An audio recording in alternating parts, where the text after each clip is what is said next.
nous suivre ce soir en live. Je remercie toute l'équipe de la rue, particulièrement Wassim et Emna, pour l'organisation de cette rencontre avec ma très chère amie et collègue Mariam Ben Salem autour de son dernier article intitulé en anglais God Loves the Rich, the Economic Policy of Nahda, Liberalism in the Service of Social Solidarity. Cette rencontre se fait dans le cadre de Civic Space et il s'agit d'un nouvel espace créé par la rue dans le cadre de la programmation digitale #DPDW, Dream Performative Digital World, un espace de parole forte et citoyenne, un espace de rencontre pour les experts pertinents autour des thématiques actuelles, politiques, artistiques, mais surtout humaines. Donc l'espace est ouvert au public, aux internautes qui nous regardent pour poser leurs questions. Donc n'hésitez pas à poser vos questions que je vais transmettre à notre cher invité, Mariam Ben Salem, qui est maître de conférence en sciences politiques à l'université de Sousse. D'abord, ma très chère Mariam, je te félicite pour la publication de l'article Merci beaucoup. dans la revue Politics and Religion. C'est une revue internationale qui relève de APSA, l'American the Political American Association for, désolé, le APSA, Association for Political Science. Euh, donc, dans cet article, tu t'intéresses à un aspect, si on peut dire, entre guillemets, un peu négligé par les chercheurs en sciences politiques ou d'une manière générale en sciences sociales, euh, particulièrement aussi les chercheurs qui travaillent sur l'islam politique, que ce soit en Tunisie ou ailleurs, ou ceux qui travaillent sur Nahda comme objet de travail. C'est l'aspect économique de l'islam politique. Je rappelle aussi que Nahda a constitué l'objet de ton travail depuis un certain nombre d'années, puisque ta thèse portait justement sur les militants de Nahda. Je rappelle le titre de ta thèse, le militantisme en contexte répressif, cas du mouvement islamiste tunisien. Mais dans ce cadre, tu as étudié le mouvement de point de vue des trajectoires des militants et dans un contexte autoritaire. Après 2011, le contexte a changé. Nahda aussi a changé et est en train de se transformer en passant d'un mouvement politico-religieux clandestin vers un parti politique légal, mais aussi un parti politique au pouvoir. Ce Tout qui à fait. a suscité l'intérêt de beaucoup de chercheurs, donc, que ce soit tunisiens ou venant d'ailleurs, pour étudier justement les transformations de ce mouvement islamiste et à travers duquel on essaie d'étudier, de comprendre les transformations de l'islam politique dans le cadre du printemps arabe. Donc on s'est intéressé à un parti islamiste au pouvoir dans un contexte de transition démocratique. Il y a eu une littérature abondante sur Nahda, particulièrement en Tout à langue fait. anglaise, en fait, sur l'aspect politique, l'aspect idéologique, la question du rapport aux religieux, la Nahda dans ses rapports avec les autres forces politiques, que ce soit les forces politiques séculières ou les forces religieuses, dans ce rapport au pouvoir, son rôle au pouvoir, donc un parti qui passe de l'opposition au pouvoir, dans son rapport aussi à la société. Et à ma connaissance, c'est très peu de travaux ont porté sur l'aspect idéologique, si on peut dire, entre guillemets, l'idéologie politique du parti islamiste. Il y a eu des travaux avant, donc 2011, sur cet aspect pécunier et économique, que ce soit dans le cadre de l'islam politique d'une manière générale, que ce soit pour les frères musulmans ou l'AKP ou d'autres mouvements islamistes. Donc, j'aimerais bien d'abord te donner la parole pour que tu nous présentes ton article, tes idées, la thèse que tu as défendue dans cet article. Dans cet article, d'ailleurs, l'intitulé est un peu provocateur. Dieu aime les riches. Alors qu'on Oui, sait que généralement, les prêcheurs disent le contraire. Dieu aime les pauvres. Donc, c'est pour un peu cette tendance de dire que Dieu aime les riches est liée à un mouvement de prédicateurs tels que Amr Khalid et autres, mais les prédicateurs Tout à fait. classiques parlent plutôt de pauvreté et pour justement donner un aspect religieux, pieux à cette pauvreté. Je vais te donner donc la parole pour nous expliquer les idées que tu as, que tu défends dans cet article. Et après, on va discuter de quelques idées. J'incite fortement les internautes, le public, de poser des questions auxquelles on va répondre par la suite. La parole est à toi, Malik. Merci beaucoup, Asma, et je tiens à remercier fortement La Rue pour cette opportunité, voilà, de discuter de cette publication. Alors, comme tu l'as si bien dit, Asma, le titre de l'article est un peu provocateur. En fait, Dieu aime les riches. En fait, c'est une reprise.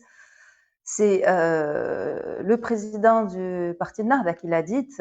Donc, et je l'ai entendu dans une vidéo. Avant de mettre cette phrase dans le titre, je l'ai faite authentifier par quelqu'un de Ennahda, donc pour vérifier, parce qu'il y a beaucoup de vidéos fabriquées en fait qui circulent sur Internet. Et pourquoi en fait ce titre-là? Justement parce qu'il met au jour, ou il met en avant cette idée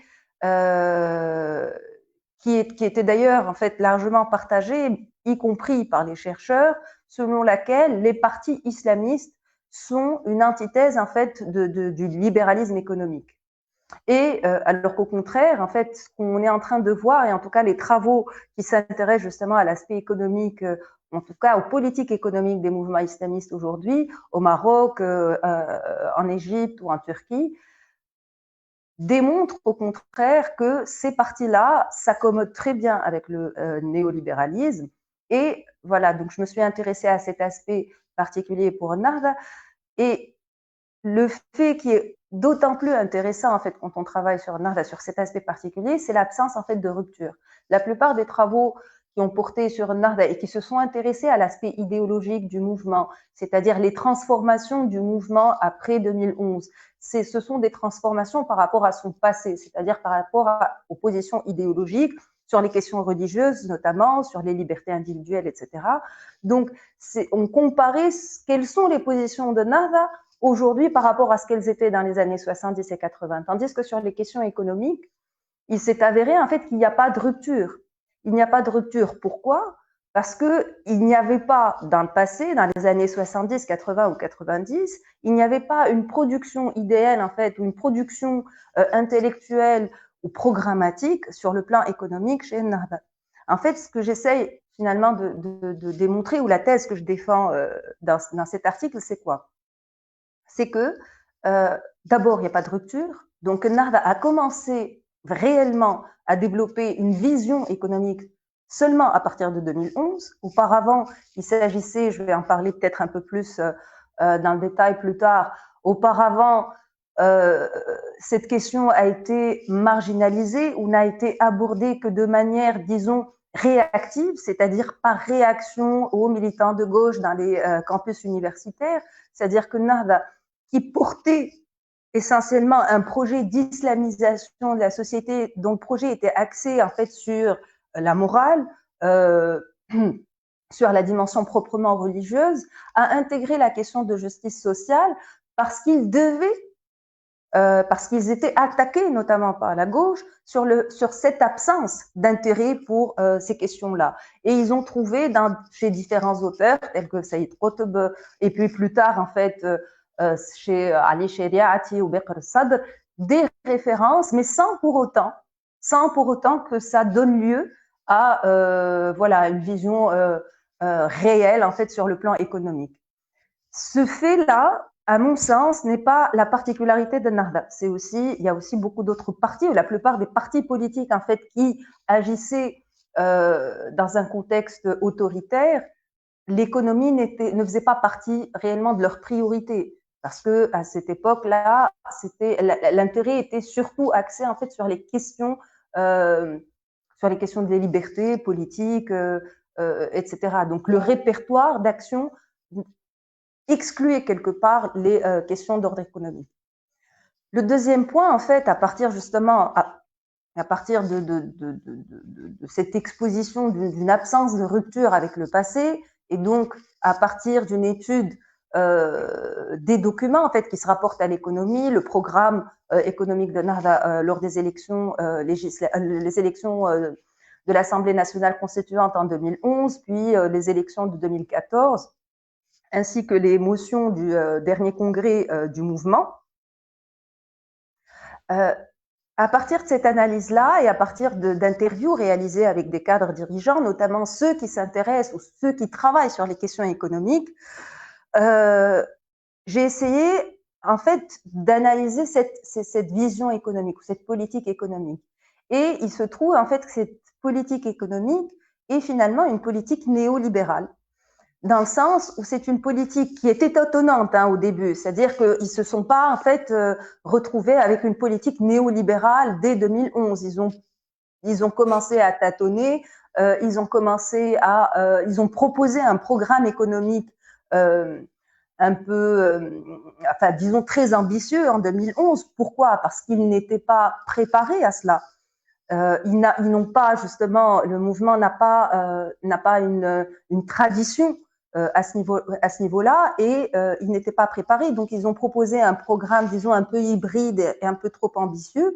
Et puis finalement, des postures plutôt qui se rapprochent du libéralisme se sont faites jour, que l'on voit en fait, ou que l'on voit aussi bien dans les programmes que dans les politiques qui ont été mises en œuvre.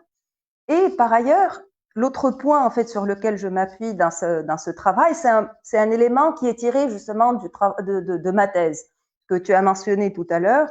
Dans ma thèse, je me suis intéressée en fait aux carrières militantes au sein du mouvement, et notamment à une phase particulière de ces carrières militantes qui est ce que j'appelle moi l'initiation islamiste. C'est quoi l'initiation islamiste? C'est en d'autres termes essayer de restituer, de savoir comment on devient islamiste, par quels sont les processus, comment ça se passe concrètement plutôt quand on entre dans ce parti-là.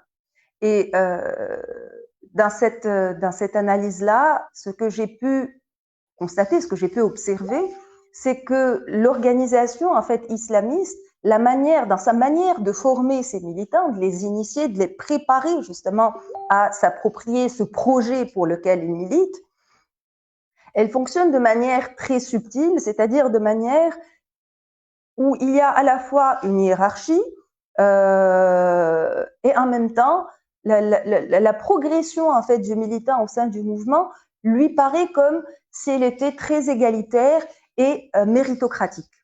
Donc il y a des mécanismes en fait de fonctionnement au sein du mouvement qui développent la réalisation de soi à travers l'effort sur soi, en valorisant l'autodidactisme, en valorisant l'autonomie de l'individu, même si en réalité les choses ne se passent pas exactement de cette manière. C'est-à-dire, il y a une impression, disons, on essaye de développer le sentiment chez les militants qu'ils sont autonomes, qu'ils se réalisent tout seuls, qu'ils arrivent ou qu'ils parviennent à acquérir des compétences et des qualités qui leur permettent de servir cette mission, de parvenir à une sorte de virtuosité religieuse grâce à leurs propres efforts.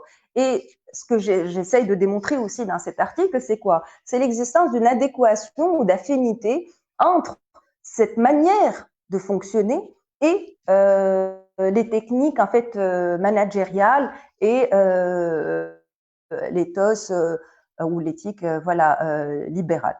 Donc voilà, en fait, ça c'est pour faire un peu le tour de l'article, qui n'est qu'une contribution en fin de compte, parce que c'est comme tu l'as si bien dit, Asma, il y a énormément de travail à faire à ce niveau-là, aussi bien pour Nahda que pour les autres partis politiques. Ça serait intéressant également de travailler sur les autres partis politiques.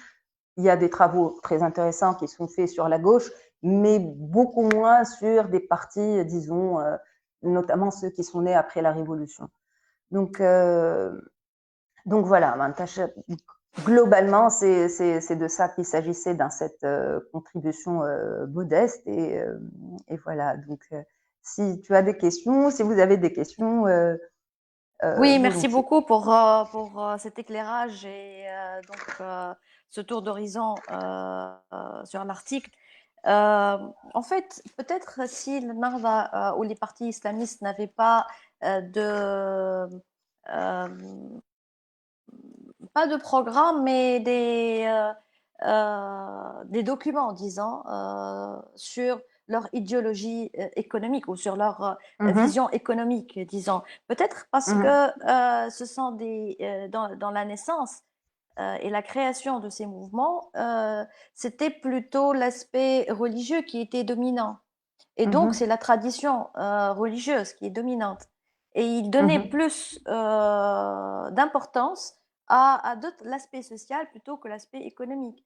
Donc, l'aspect social, éthique, moral au départ, puis on mhm. commençait à s'intéresser à la politique après. Mais je pense aussi que, voilà, je vais être un peu provocatrice. Mhm. C'est l'islam déjà, je pense que l'islam est libéral au fond. Il défend le droit à la propriété privée, la concurrence, l'initiation individuelle, etc. Mais le court moment, là, parfois, on entend dans certains documents ou certains discours religieux, on parle de Abu Dhar al-Ghafiri, mais Abu Dhar Mhm. al-Ghafiri avec ceux qui veulent rattacher le mouvement d'Abu Dhar al-Ghafiri au socialisme ou à la justice Mhm. sociale, c'était une parenthèse. Mais Mhm. le principe, c'est le libéralisme en islam.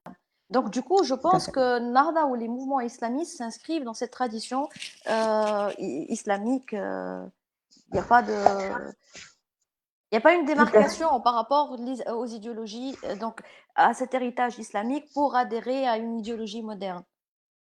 Oui, tout à fait. En fait, le néolibéralisme ne constitue pas en fait un obstacle, c'est-à-dire qu'il n'y a pas eu un effort à faire, ou il n'y a pas eu en fait de sacrifice, disons, à faire. Les islamistes n'ont pas eu à sacrifier une part de leur idéologie pour s'accommoder ou pour s'adapter au libéralisme. Et c'est vrai que dans les travaux de Weber, l'islam et le capitalisme euh, sont incompatibles, mais cette thèse en fait a été remise en question bien plus tard par de nombreux chercheurs. Et au contraire, comme tu l'as si bien mentionné, l'islam s'adapte très bien avec le libéralisme. Et d'ailleurs, les personnes que j'ai interviewées en fait de NAB évoquent des préceptes justement islamiques qui mettent en avant le travail, les valeurs, disons, travail, les valeurs telles que la concurrence, la compétition. Par exemple, sur l'intervention de l'État, une des personnes que j'avais interviewées m'a dit que l'État devrait avoir un rôle régulateur et devrait intervenir exclusivement dans 3 domaines, lesquels sont les ressources hydrauliques, forestières et l'énergie. Et en fait, je pense que c'est pris d'Ibn Khaldoun sur, par exemple, la question de la taxation, pareil. C'est Ibn Khaldoun qui est mentionné, alors que finalement, en fait, trop de taxes, trop d'impôts tue l'impôt, c'est une phrase de Laffer, en fait, qui est voilà, un économiste néolibéral. Donc c'est vrai qu'on trouve disons, des ponts entre les auteurs, ou disons les références dont ils se réclament, et des références aussi, ou plutôt des représentants des écoles de l'école néolibérale. Euh, je, je vais te transmettre une question du public. Mhm. Euh, euh, pardon, parce que je n'arrive pas à lire je m'excuse auprès de la personne parce que je n'arrive pas à lire le nom, mais la question est la suivante. Mhm. J'aimerais savoir comment vous trouvez la vision d'Ennahda sur le syndicalisme, le rôle de l'UJTT, notamment de point de vue économique. Merci. C'est une très belle question, mais je ne suis pas sûre de pouvoir y répondre de manière qui satisfasse la personne qui l'a posée. Pourquoi? Pour la simple raison que je n'ai pas abordé cette question avec eux. Par contre, en fait, sur les relations de Narda avec le GTT, je renvoie en fait l'internaute aux travaux de Hela Yousfi, où elle aborde cette question-là, ces relations un peu conflictuelles entre Narda et l'UGTT et la centrale syndicale. C'est une très très belle question, mais je ne suis pas en mesure d'y répondre, voilà, de manière. Je n'ai pas du tout abordé cette question. C'est plutôt en fait sur les questions vraiment monétaires, économiques, voilà, la libre concurrence et la question de la justice sociale et de la redistribution dans une économie de marché. C'est ce à quoi je me suis intéressée prioritairement. Mais c'est une belle question, une belle piste de recherche. Merci. Monsieur Chokri vous pose, il fait un commentaire. Il attire ton attention sur les travaux de Salah Karkar. Il Oui. dit qu'il s'est intéressé à la question économique depuis les années 80. Tout à fait, mais dans toute la littérature, en fait, la production, disons, de Nahda, il n'y a que les travaux de Salah Kalker, notamment son mémoire, je pense, de DEA, qui porte sur cette question-là, et également, je pense, un travail qui a été réalisé par Rida Saidi. Mais mis à part les travaux de Salah Kalker, il n'y a rien qui porte explicitement et de manière directe sur l'économie. D'accord. Donc Euh, oui, oui, vas-y. et donc en fait même pour Nahda, en fait les travaux de Salah Karkar, et puis il y a eu des relations aussi un peu tendues entre Salah Karkar et le mouvement vers la fin, donc il s'est pas réellement reconnu comme étant voilà un apport majeur en termes économiques par les personnes que j'ai interrogées en tout cas.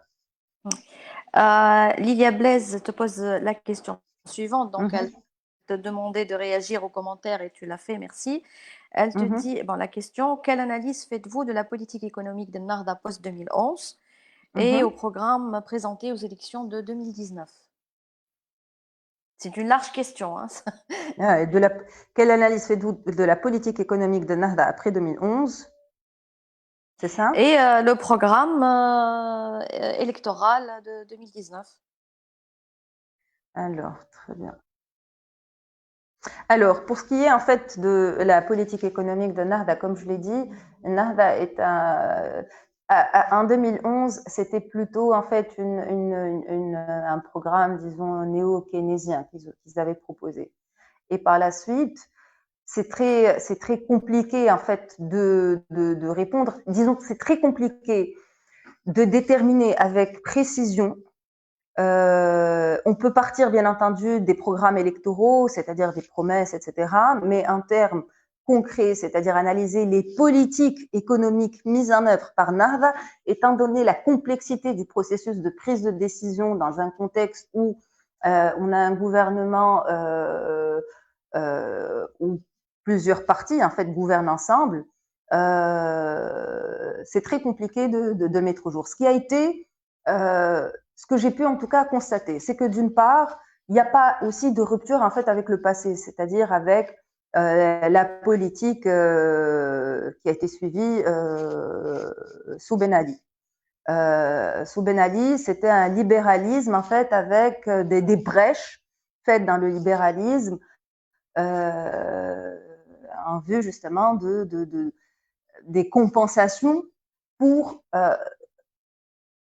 calmer voilà, les revendications sociales, donc pour satisfaire les revendications sociales.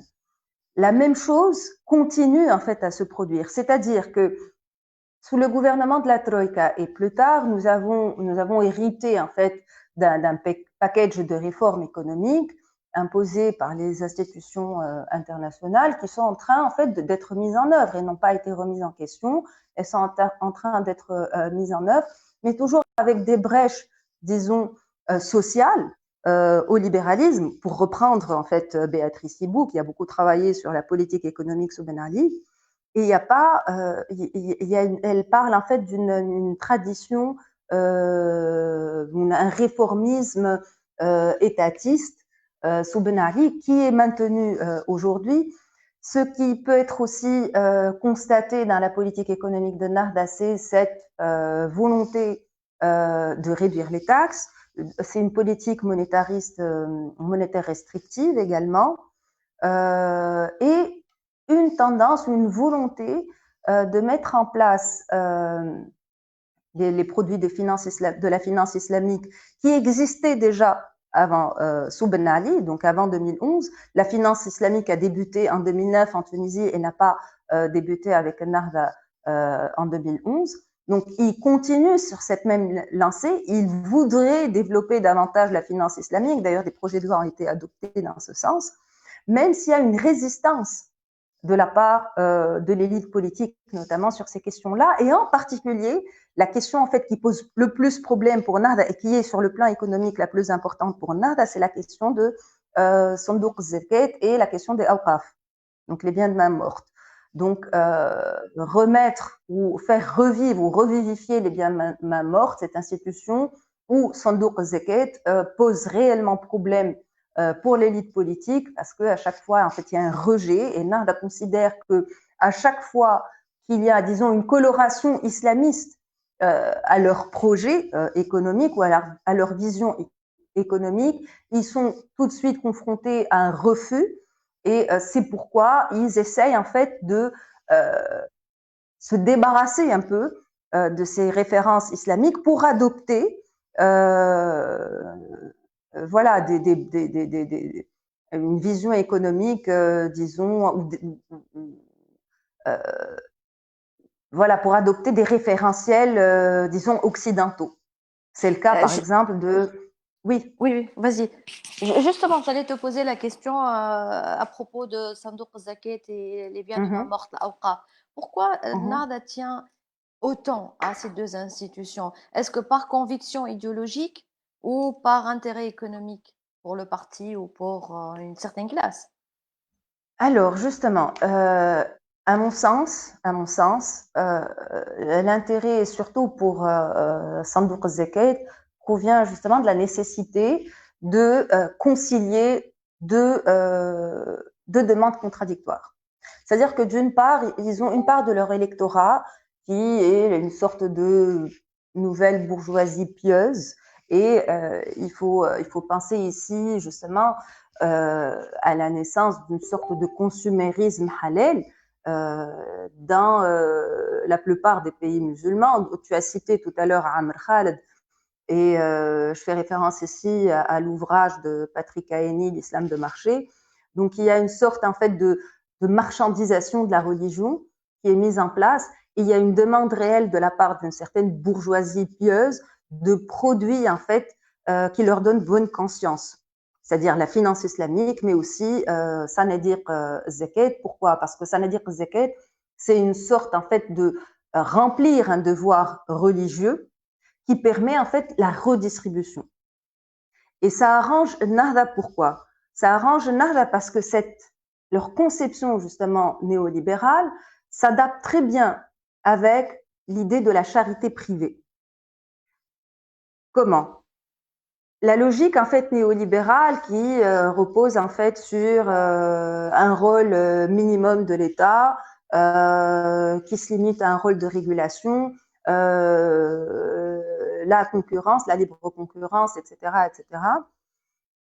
Reste la question en fait de la redistribution des richesses, c'est-à-dire la question de la justice sociale finalement, à qui doit être. Et en plus, ils sont partisans d'une réduction des taxes pour ou en vue d'augmenter ou de stimuler les investissements. La question qui se pose, c'est celle de la redistribution. Quelles sont les voies qui permettent la redistribution des richesses? Et en fait, ça veut dire que Zakat, c'est ce qui permettrait, selon la conception de Narda, d'assurer cette fonction de redistribution. Et la redistribution n'incombe plus à l'État seul, mais incomberait justement plutôt aux citoyens, c'est une sorte de représentation idéalisée et utopique de la société tunisienne. Si les Tunisiens sont musulmans et donc vertueux, donc il y a une sorte d'élan de générosité qui les amènerait vers la charité, vers la sadaqa, vers la zakat, etc. Et la redistribution des richesses se fera par ce biais-là.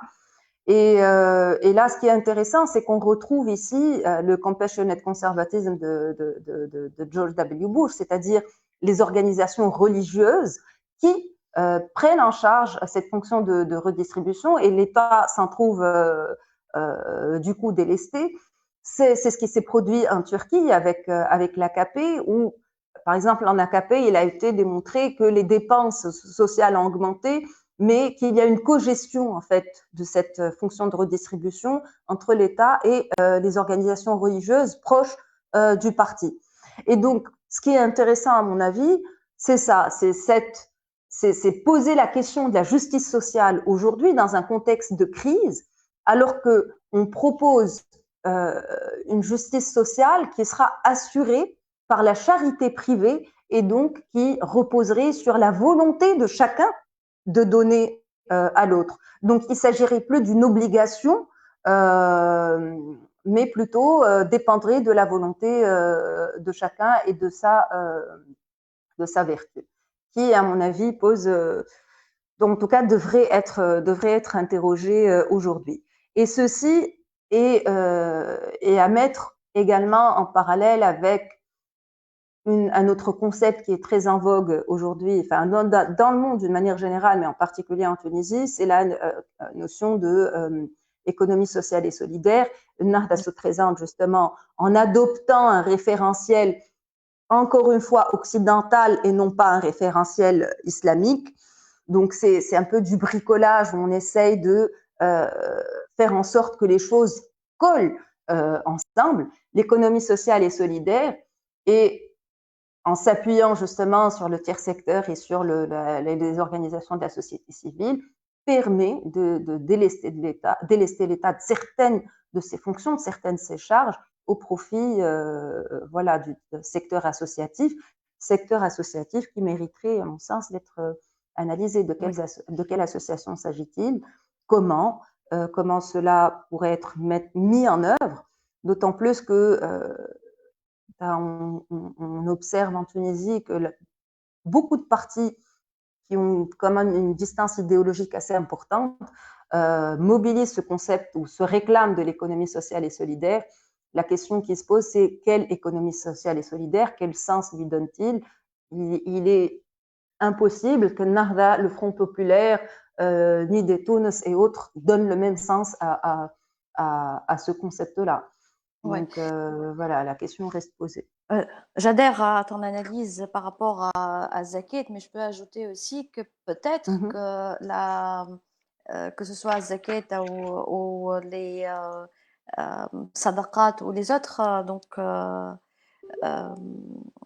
l'argent donné en termes de charité peut renforcer un peu, je pense, le système clientéliste renforcé déjà après 2011. On a vu que les associations de charité, les associations islamiques qui gravitent autour des partis religieux ont joué un rôle important lors des élections, que ce soit en 2011 ou après. Donc je pense que aussi cela peut renforcer le clientélisme politique déjà existant. Mais aussi je peux ajouter par rapport à l'awqaf, les biens de main morte. Les awqaf ont toujours servi, je parle des awqaf publics, l'awqaf العامة, l'ahbas العامة, ont toujours servi pour la gestion du culte ou du religieux, et qui ont garanti une indépendance fonctionnelle du religieux. Et je pense qu'aujourd'hui, si on veut remettre donc l'awqaf, c'est parce que cela va garantir une certaine indépendance au champ religieux qui va échapper à l'État. Parce que l'État, pour mettre la main sur le champ religieux, a dû interdire les biens de main morte et donc de transférer tous les biens religieux vers les caisses de l'État. Donc je pense qu'à ce niveau-là, il faut réfléchir par rapport à cette question de l'indépendance religieuse par rapport à l'État et permettre justement à des acteurs non étatiques à gérer le champ religieux. Je reviens un peu vers les questions des internautes, du public. Mhm. Je vais remonter un peu pour voir les autres questions. Pardon. Voilà, Badr vous pose la question suivante. Il vous dit, êtes-vous intéressé à la nouvelle Académie de Nahda et sa promotion de la question économique? Donc là, il s'agit de la promotion de la culture, la socialisation, disons, la socialisation politique au sein de Nahda et particulièrement par rapport à la question économique. Une très belle question. Alors, je vais juste en fait réagir à ce que tu disais. Oui, je suis tout à fait d'accord avec toi sur la question du clientélisme et des relations patron-client qui s'instaurent justement via les institutions et via les organisations ou les associations qui se chargent de la redistribution. C'est ce qui se passe notamment à l'AKP et c'est surtout en fait un moyen de satisfaire l'électorat de Nahda, qui est composé majoritairement en fait des couches, disons, défavorisées, des couches populaires, qui sont en demande de services sociaux, qui sont en demande de redistribution, et en même temps de satisfaire une partie de l'électorat qui est encore on n'a malheureusement pas de travaux en fait de sociologie électorale, mis à part l'étude réalisée par Ali Hagen, on n'a pas grand-chose en fait dans ce domaine-là, mais cette bourgeoisie pieuse constitue voilà aussi un électorat sur qui Nahda ou sur lequel Nahda pourrait miser dans le futur et qu'elle a intérêt en tout cas à garder. Pour ce qui est de la question de Badr, alors, je me suis intéressée à l'académie politique de Nahda. Dans quel sens? Dans le sens, je n'ai pas fait un travail de terrain, c'est-à-dire je n'ai pas interrogé les nouveaux entrants dans le mouvement, mais je me suis intéressée à la manière dont Nahda recrute aujourd'hui et la manière dont il forme aujourd'hui ces nouveaux entrants, en essayant de les comparer en fait avec ce qui se passait dans le passé. Comment ça se faisait dans les années 70 et 80 essentiellement.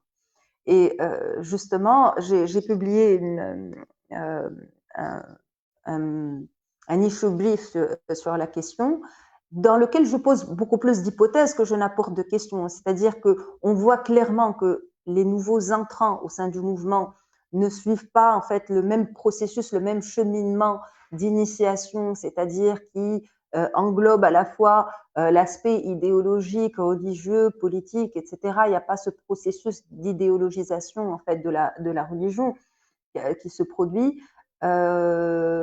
C'est plutôt une manière, disons, moderne de formation des militants modernes sur des questions techniques pour l'acquisition de compétences techniques, de compétences qui sont utiles dans le champ politique aujourd'hui. Je sais que dans cette académie, ils donnent des formations en politique publique, en communication, etc. Sur le contenu même des formations, sur qui sont ces nouveaux entrants, quelles sont leurs propriétés sociales et culturelles. Je n'ai pas fait de travail de terrain là-dessus. Je te lis le commentaire de notre ami Mohamed Ali Touzi. C'est une question, mais aussi après un commentaire. Peut-on ou doit-on faire le lien entre le conservatisme sociétal et politique de Nahda et son positionnement néolibéral au plan économique? De plus, on ne doit pas s'étonner du néolibéralisme économique des partis religieux dans Nahda, sachant qu'ils sont soutenus par des puissances mondiales et régionales qui pratiquent et défendent le néolibéralisme économique, comme les États-Unis d'Amérique, la Turquie, etc. Bon, on peut trouver un parti conservateur au niveau social, mais libéral au niveau économique. Je ne vois pas Tout à fait, de contradiction là-dessus. Mais aussi, ici, il soulève une autre dimension. D'ailleurs, j'allais te poser la question justement sur ce lien par rapport aux autres forces étrangères. C'est-à-dire, est-ce que c'est pour plaire aux puissances, aux pays, aux puissances libérales. Aussi, est-ce que cela favorise un rapprochement avec la Turquie, puisque l'AKP, je pense, il suit un peu la même logique de Nahda. Est-ce que aussi ça favorise le rapprochement avec certains pays du Golfe? Donc voilà, c'est comment peut-on réfléchir sur cette dimension internationale de la question? Alors, bon, je suis d'accord avec toi sur le fait que le conservatisme sociétal et le libéralisme économique ne sont pas antinomiques. Les États-Unis d'Amérique en sont le meilleur exemple.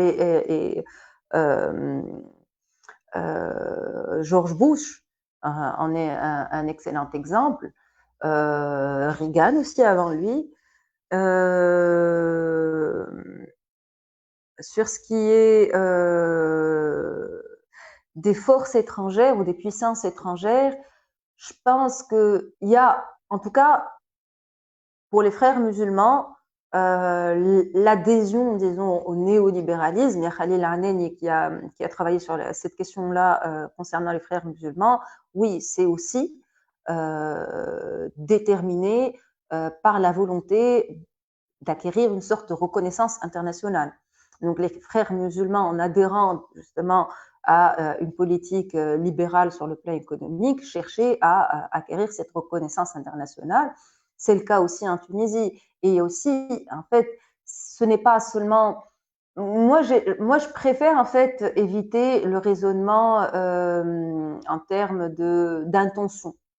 Mais je pense qu'il y a surtout des contraintes des contraintes liées aux logiques institutionnelles. C'est-à-dire quand quelqu'un de Nahda occupe le poste de ministre ou de conseiller dans un ministère, etc., il y a une logique institutionnelle, il y a des contraintes liées aussi à la position politique qu'il occupe, il y a des engagements de la Tunisie via les bailleurs de fonds internationaux qui font qu'ils ne peuvent pas du jour au lendemain décider de tout remettre en cause. Donc, je ne sais pas s'il y a si c'est une volonté de plaire ou si ils sont obligés de faire avec ce qu'il y a. Et s'ils se plient tout simplement aux logiques des positions institutionnelles qu'ils occupent, ça, je peux pas sonder les intentions des uns et des autres. Un rapprochement avec AKP, oui, certainement. Et c'est plutôt Nahda qui suit le même chemin que l'AKP plutôt que le contraire. Et ça favorise tout à fait, oui, des rapprochements. Est-ce que c'est le néolibéralisme qui favorise ce rapprochement ou est-ce que ce rapprochement est d'abord idéologique, le fait de faire partie, disons, de cette catégorie qu'on appelle l'islam politique? Ça, la question doit être posée aussi. Oui. Je ne sais pas si j'ai bien répondu à la question, hein, parce que c'est un peu... Bah, dans ce cas, il faut que Mohamed Ali nous confirme. Je pense que c'est bon. Bon, il y a une question arabe sur la capacité ou la possibilité, ou il fait le lien en fait entre les programmes économiques, donc les programmes électoraux économiques, dans le cadre de la loi électorale actuelle, mais je ne vois pas le lien.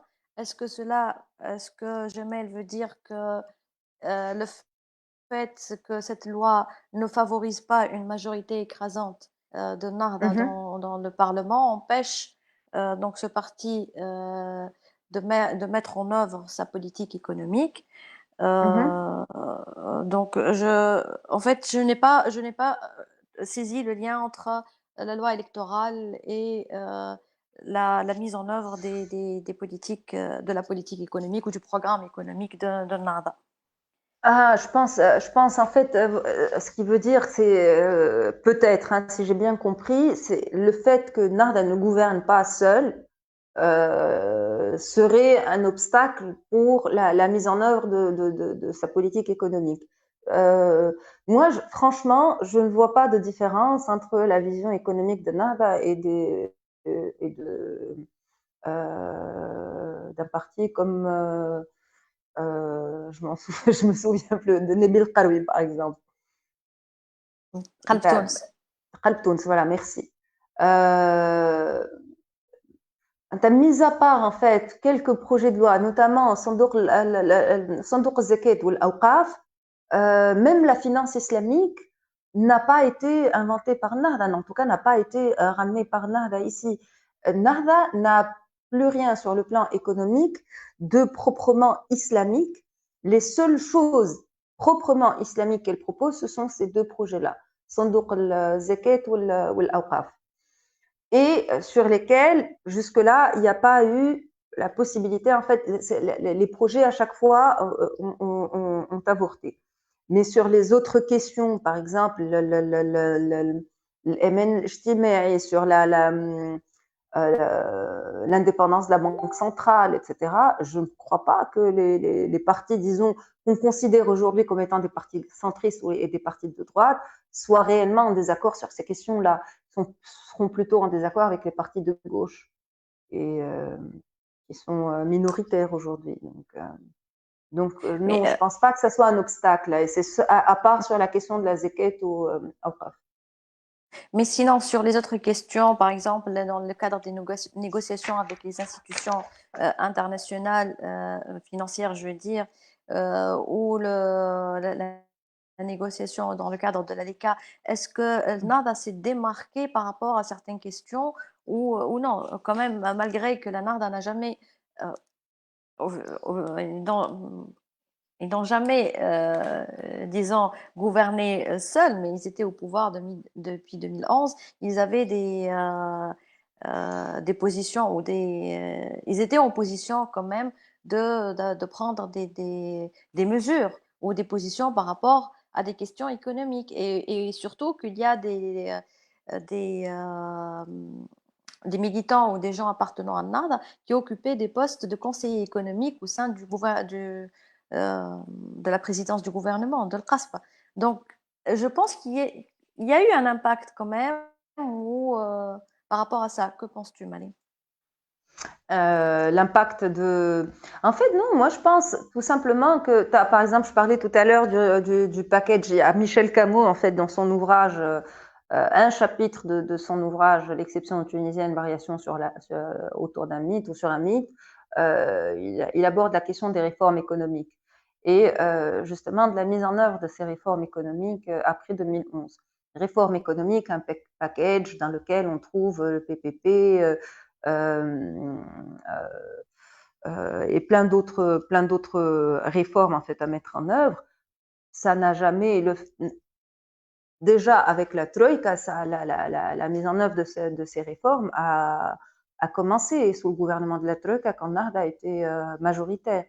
Donc moi ce que je dis, c'est que je ne vois pas franchement de différence fondamentale ou de questions qui seraient conflictuelles entre Nahda et les partis qui composent aujourd'hui, par exemple, la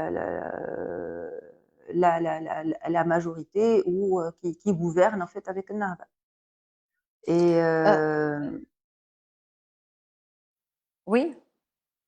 donc, il s'agit en fait de partis qui sont tous libéraux. Donc, je vois pas de position, disons, originale qui a été prise par Nahda sur ces questions-là. Les seuls partis qui se démarquent des autres, ce sont les partis de gauche.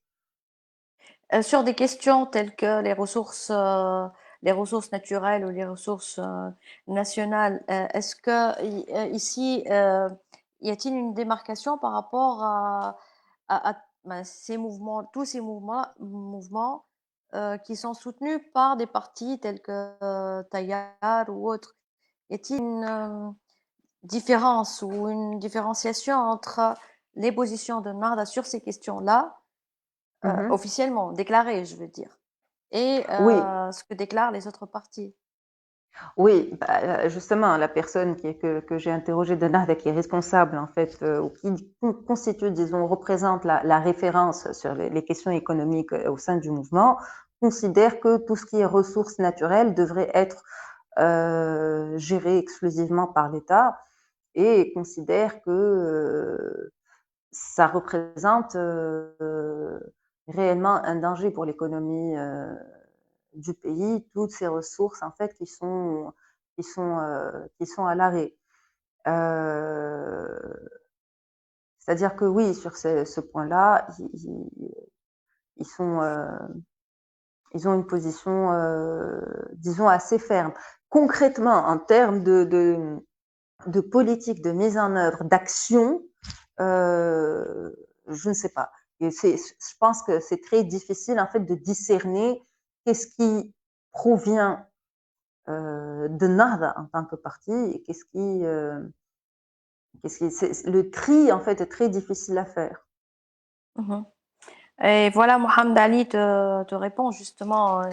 Il dit justement, c'est ce que je pense. Je peux même dire qu'il y a une relation de cause à effet entre conservatisme politico-social et néolibéralisme politique. Il y a une autre question posée par Lilia Blaise, c'est par rapport justement aux critiques adressées au Nahda, à l'encontre de Nahda sur l'achat des voix durant les différentes élections. Donc, que penses-tu? Je pense que ça s'inscrit dans le cadre pas uniquement du clientélisme, mais un peu, ça fausse un peu le jeu électoral, cette question d'achat de voix, mais on dit que les accusations ne sont pas fondées. Que penses-tu, Malim, de cette question-là? Voilà, et franchement, je sais pas. L'achat des voix, c'est pas du clientélisme, c'est de la fraude électorale. Et qu'il s'agisse de Nahda ou de n'importe quel autre parti politique qui recourt en fait à ce genre de pratique, bien entendu, c'est condamnable. En même temps, moi, personnellement, j'ai pas de preuves empiriques en fait qui me permettent d'affirmer qu'il y a eu fraude électorale, qu'il y a eu achat de voix. Je n'en sais rien, c'est fort possible. Hein. Je ne suis pas en train de les dédouaner, eux ou d'autres partis, mais très honnêtement, je préfère ne pas me prononcer sur une question sur laquelle je n'ai pas de certitude. Oui, Donc, je suis tout c'est à fait vrai que tout le d'accord monde en parle. je suis tout à fait d'accord avec toi parce que cette question-là a été toujours posée depuis les élections de 2011 et donc ça sert plutôt à disqualifier les résultats des élections plutôt que d'incriminer un parti ou un autre. De Justement, toute je façon, voulais... ils s'accusent tous les uns les autres Oui, d'acheter justement. des voix. Hein. Donc, Donc voilà. le résultat final, c'est donc au final, on va discréditer le jeu électoral d'une manière générale, indépendamment Oui.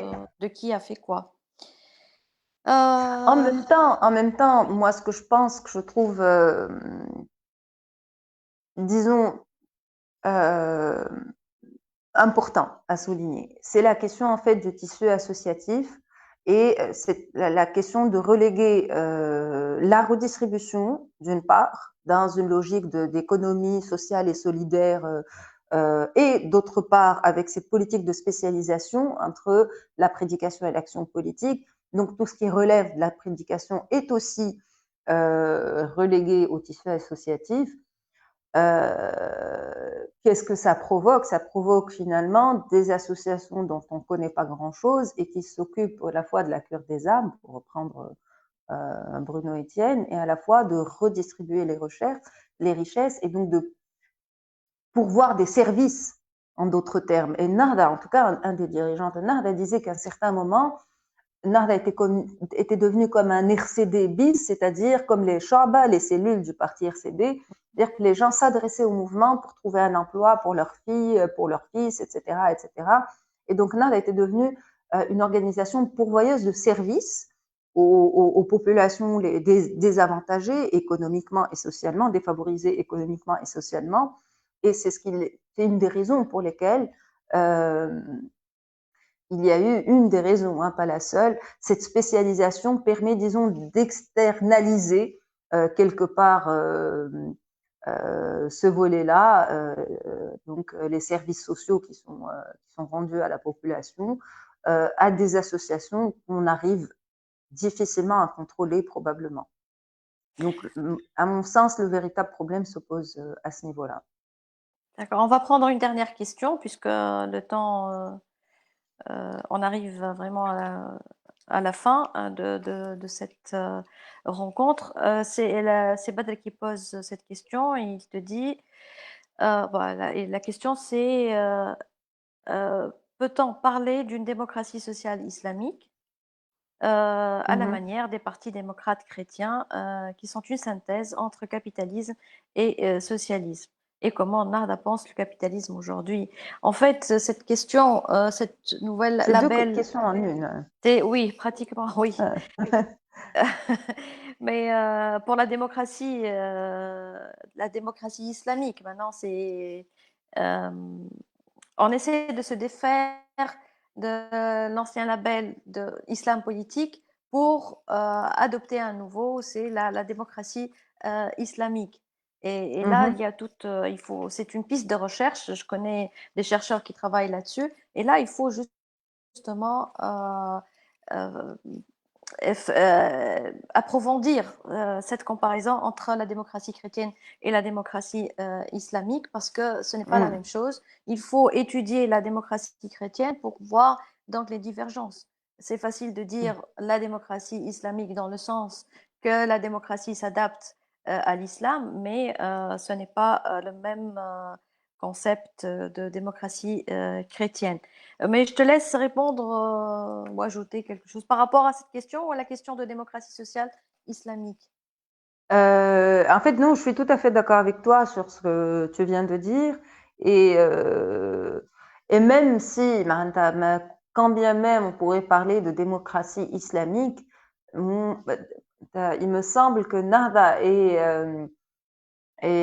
encore en train de se chercher finalement. C'est-à-dire que c'est vrai que c'est un label qui, euh, qui donne une belle image au mouvement. Donc, il vaut mieux aujourd'hui se réclamer de la démocratie islamique que de l'islam politique. Donc, ça permet de concilier islam et démocratie.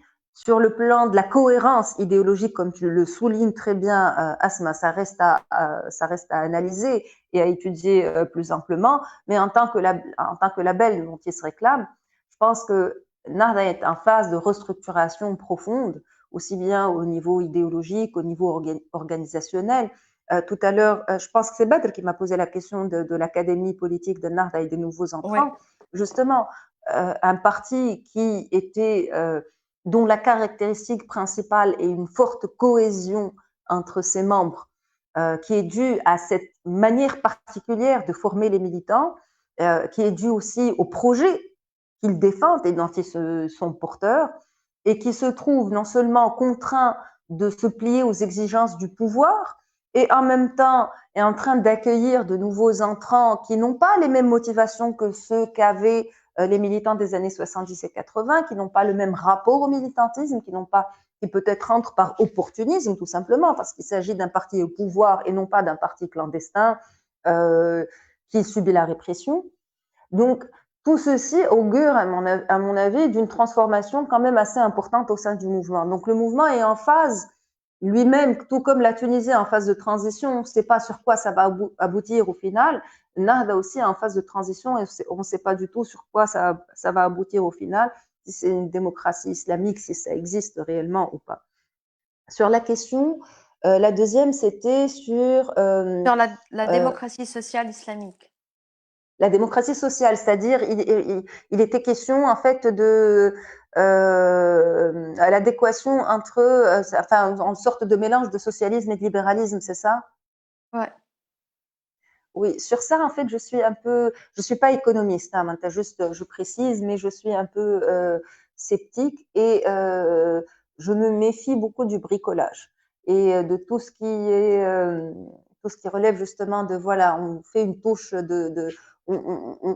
on accepte voilà la logique du marché, on est une société hautement consumériste, on encourage la concurrence. etc. Mais en même temps, on fait quelques touches de social.